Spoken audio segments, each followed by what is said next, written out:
This book, Matter That Matter, Hidden in Flat Galaxy Rotation Curves, is about my potential discovery of a mathematical nature of dark matter, not a physical one, as the majority of today's physicists claim.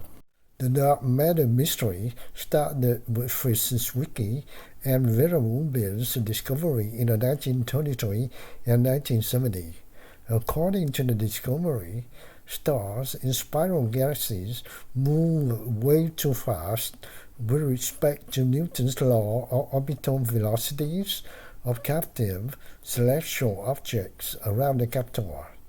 This Newton's law requires a much bigger mass of the galaxy in the ratio of 5 at a minimum with respect to the galaxy's visible mass in order to generate such high orbiting velocities of stars. This strange cosmic phenomenon has been dubbed ever since as the flat galaxy rotation curve anomaly. But based on my potential discovery, the assumed physical dark matter may have a mathematical nature after all.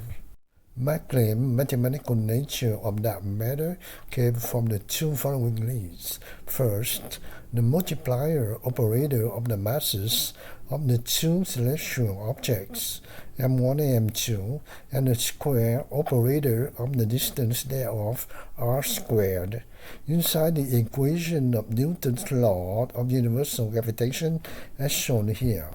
The second lead of my claimed mathematical nature of dark matter is my potential discovered quantum gravitational hooking mechanism materialized by the present diagram. According to this quantum gravitational hooking mechanism, there must exist a gravitational hooking axon to connect the two involved celestial objects, and along which there must exist a gravitational hooking point where the location readjusted gravitational energy potentials of the two objects must match each other, hence the present equation.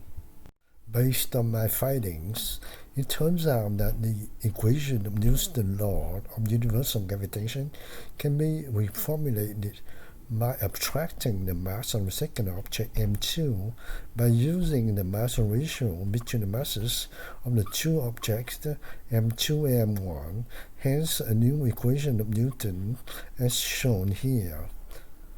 This Newton reformulated equation helps to keep the mass of the second object alive, while the other equation of Newton's orbital velocity of orbiting celestial objects obliterates it. On the other hand, also based on my findings, this quantum gravitational hooking mechanism leads to the prediction of the existence of gravitational hooking points whose energy potential can be defined by the present equation hg squared. The obtained gravitational energy potential equation hg squared can be reformulated again to embed the renewed equation of Newton's law of universal gravitation F prime. As the renewed equation of Newton's law of universal gravitation F prime embeds another Newton's law of orbital velocities of captive celestial objects v squared. The newly obtained gravitational energy potential equation hg squared can be further reformulated to embed the equation of Newton's law of orbital velocities of captive celestial objects as shown here. It turns out that the final equation of quantum gravitational energy potential of the hooking point hg squared embeds a mathematical term that plays the role of quantum gravitational amplifier of the orbital velocity v of orbiting celestial objects, denominated here as QGA. And finally, the discovered quantum gravitational amplifier via its equation reveals that when the mass ratio of the two celestial objects is huge, like the general cases of galaxy or galaxy core versus average stars in it, the term Rm squared and 2Rm tend to 0, hence irrelevant, but the term m1 over r can yield a coefficient infinitely bigger than the known ratio of 5 between dark matter and baryonic matter.